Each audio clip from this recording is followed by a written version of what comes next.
nós devemos resistir ao inimigo. É isso que a Bíblia nos ordena e nos direciona a fazer, a resistir ao maligno. Algo no qual eu aprendi esses dias e achei muito interessante. Satanás muitas das vezes aparece em nossas vidas tentando nos ajudar. Achei isso muito interessante. Satanás, por muitas das ocasiões, ele tenta nos ajudar, nos fornecer uma ajuda, mas uma ajuda perversa, uma ajuda que leva a uma morte, a uma não ajuda. Como nós vemos em Jesus no deserto, Satanás vem tentá-lo. Jesus está com fome, Jesus está até fraco fisicamente. Então vem Satanás com uma tentativa de ajuda perversa. Transforma essas pedras em pães. Você não é o Filho de Deus, você não pode fazer isso. Faça isso, é o caminho mais curto, é o atalho, é a forma mais fácil, numa tentativa de ajudá-lo. Mas Jesus combate. Nem só de pão viverá um homem, mas de toda a palavra que sai da boca de Deus. Glória a Deus. Também Satanás fala para Jesus: lance-te daqui. A Bíblia diz que Deus dará ordem aos teus anjos para que te guardem. Uma tentativa de ajuda, tentando usar até mesmo a palavra de Deus. Faça isso, transgrida a lei do Senhor. Mas Jesus persevera. Aleluia. Não tentais o Senhor teu Deus. Aleluia. Satanás está sempre querendo ajudar. Vemos lá na frente também Jesus ali, vem Pedro. Não, Senhor, você não tem que ser morto. Não, Senhor, você não tem que fazer isso não. Que isso, Jesus, você está doido? Não precisa fazer isso não. O que Jesus diz? Arreta-te de mim, Satanás. Satanás querendo ajudar. Muitas das vezes Satanás se apresenta assim na minha e na tua vida. Às vezes acontece uma ocasião, umas circunstâncias, algumas desavenças, e vem Satanás semear o joio. Vem semear a palavra mal. Não deveria ter feito aquilo. Não, olha como tal falou com você. Olha o que tal fez. Olha o que você fez. Olha o que você deixou de fazer. Oh, muitas das vezes Satanás ele quer implantar em nós o sentimento de injustiça. Muitos de nós às vezes nos sentimos injustiçados no direito de justiça, no direito de razão. Mas se há algo na qual Jesus nos ensinou, é que devemos amar a Deus acima de tudo e resistir ao inimigo. Por mais que pareça o caminho mais curto, por mais que pareça o caminho mais favorável, o caminho mais sábio, mas não, é entrar pela porta estreita, é se entregar-se totalmente a Deus, é perseverar na vida cristã. E por que tudo isso? Porque nós aqui na terra estamos passando por um processo de santificação, num processo de purificação, não de glorificação. A glorificação virá após a santificação. Aleluia. Estamos nos preparando. Deus, inclusive, que nos prepara. É Ele que nos leva a nos santificar. É Ele que nos leva a andar segundo o teu querer e tua vontade. Não somos nós. Nós temos um coração injusto e muitas das vezes perverso. Mas Deus, Ele quer mudar isso em nossas vidas, pois Ele nos elegeu e porque Ele também nos ama. Então cabe a nós nos sujeitar a Deus, nos render a Deus, nos purificarmos, nos santificarmos, buscar levar uma vida santa, uma vida purificada. Não é impossível isso, não é algo difícil, é algo complicado, mas não é impossível. Aleluia. É isso que provará-nos, é isso que nos tornará diferente, e assim herdaremos a vida eterna. Aleluia. Que a igreja me dá uma salva de palmas. Aleluia.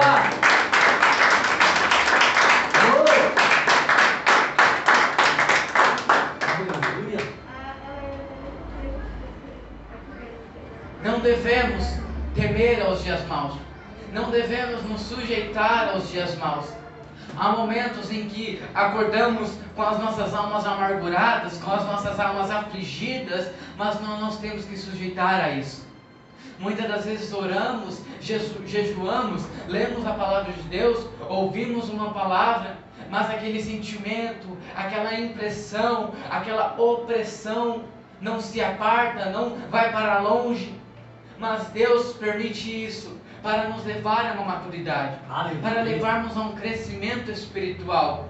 Como Jesus, a Bíblia diz que Jesus crescia em obediência a Deus, crescia em espiritualidade, crescia servindo a Deus. Ele foi servir a Deus totalmente com seus 30 anos que iniciou seu ministério.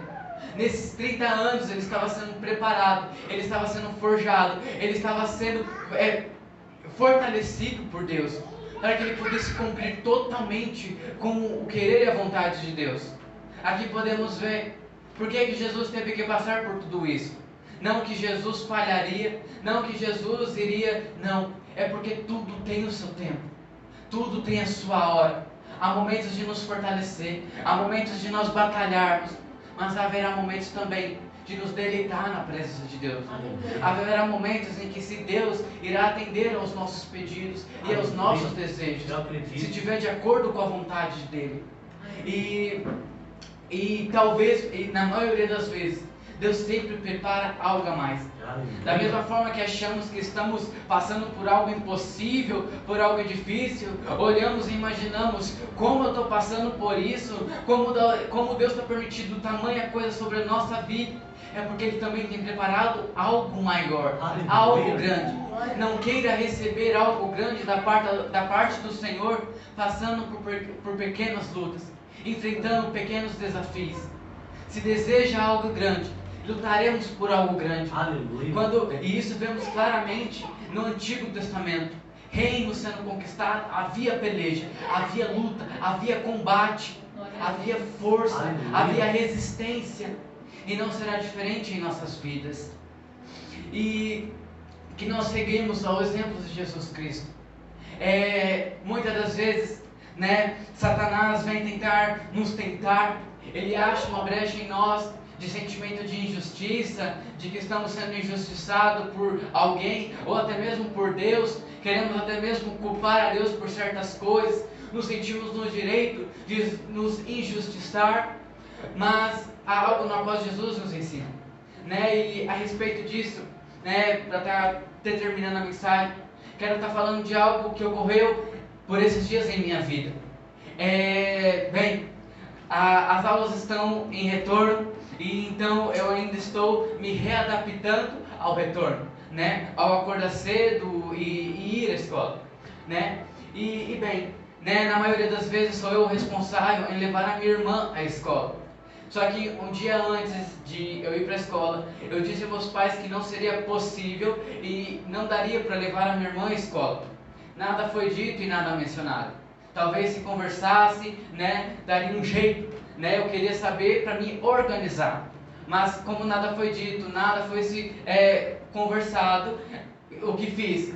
Vou acordar e vou para a minha escola, A Ana que lute. Mas, estava isso na minha cabeça. Me planejei, me organizei, e quando eu estava prestes a ir à escola, alguém vem atrás de mim, aí eu pergunto: o que você está fazendo aqui, Ela fala: me leva para a escola. Mas eu falei: não, mas não dá, não dá. Eu falei que não dá. Não, mas me leva. Eu falei: não dá, mas até aí vem meu pai, aí meu pai, dá a ordem: leve-a para a escola.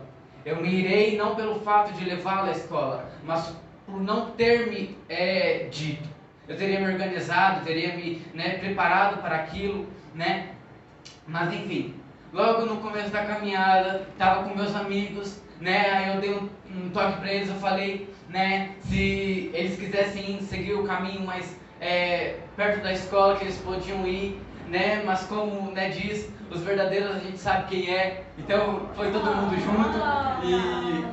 E logo no começo do caminho, vimos uma grande quantia de alunos também indo em rumo à escola. Logamente pensamos, a Ana Carla também virou-se para mim e disse: deixa eu ir só, Carlos. Eu também, como está virado e não queria, então vai, Ana, vai com esse grupo de gente, vai com esse povo, e eu vou para o meu caminho. Então ali a gente se dividiu.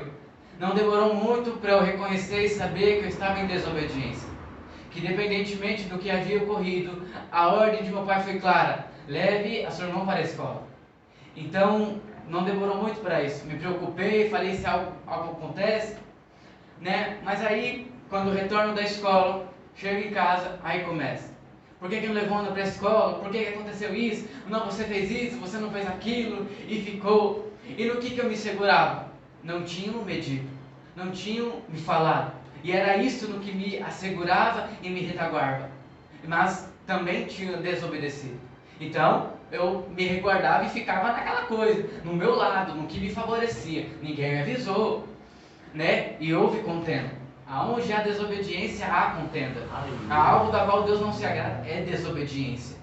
E bem, só que conforme você leva uma vida com Cristo, à medida que você o conhece diariamente, há algo na qual de imediata vez que você o conhece, é que ele nos ensina que há algo maior do que razões e motivos. E que há algo maior de razões e motivos e que tem a ver em nossa vida. Que é o amar a Deus acima de tudo. Aleluia. Se há algo em nossa vida que tem que ser maior do que tudo, maior do que razões, maior do que motivos, maior do que circunstâncias, maior do que desculpas, é o nosso amor a Deus. Aleluia. Então, rapidamente, eu ignorei e deixei de lado aquilo que me favorecia. A minha razão, os meus argumentos, deixei-os de lado, assumi a desobediência, assumi o erro, me arrependi e pedi desculpas, e que não o tornaria a o fazer, por obediência a Deus, por amor a Deus. Mas vemos isso de grande escala na vida de Jesus Cristo. O meu exemplo nem se compara com o de Jesus. Jesus não era digno de morte, Jesus não era merecedor de morte, Jesus não era digno, mas mesmo assim, ele foi morto, ele foi humilhado, ele abriu mão de suas razões, e ele tinha fortes razões, ele tinha fortes motivos para não ser morto, ele tinha fortes razões, mas não se sujeitou a isso, ele se sujeitou ao Pai. Abra as vossas Bíblias em Filipenses.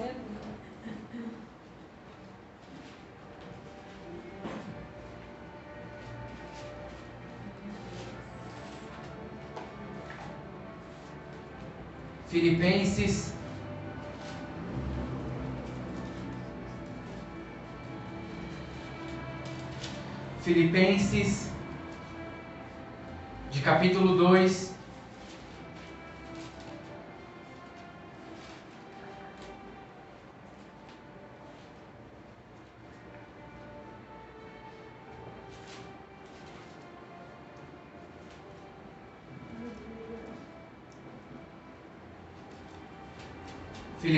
de capítulo 2, versículo 5.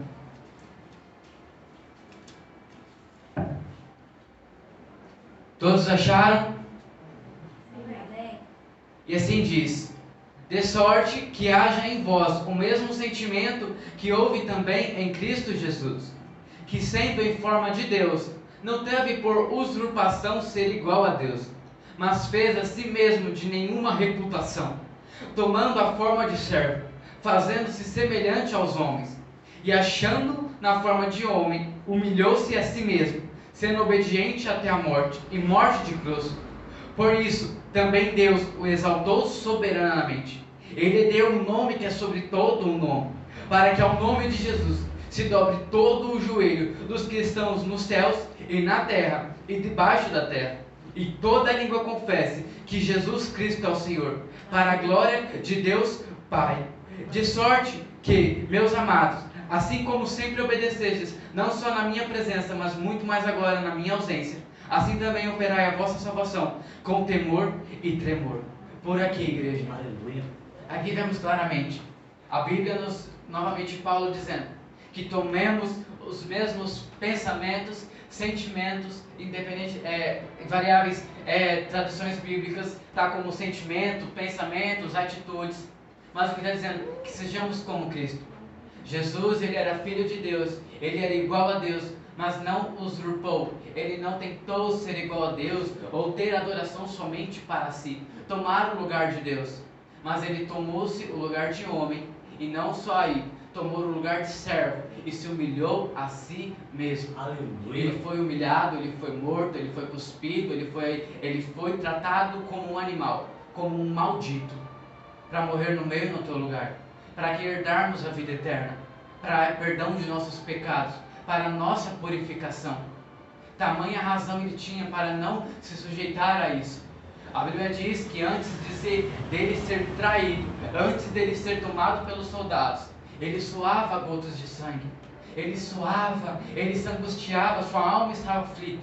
mas ele se fortaleceu em Deus, ele se encorajou, ele buscou a Deus, até mesmo, pediu a Deus que afastasse, se possível, aquele cálice dele, mas por querer e vontade de Deus, não foi-se possível.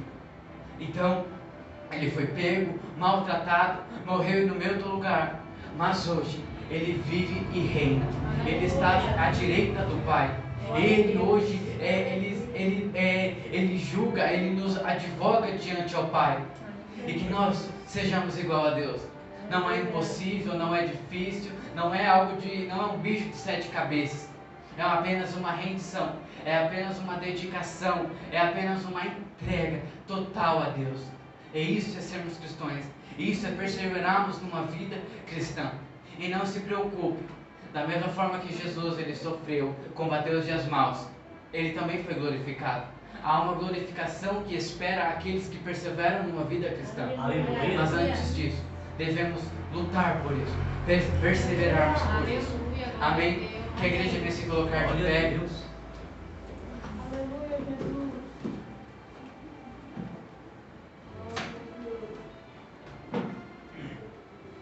E que você venha fechar os seus olhos.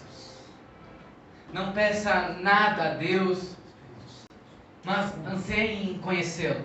Sim, Jesus. Tenha um encontro com Ele, uma intimidade com Ele. Sim, Jesus.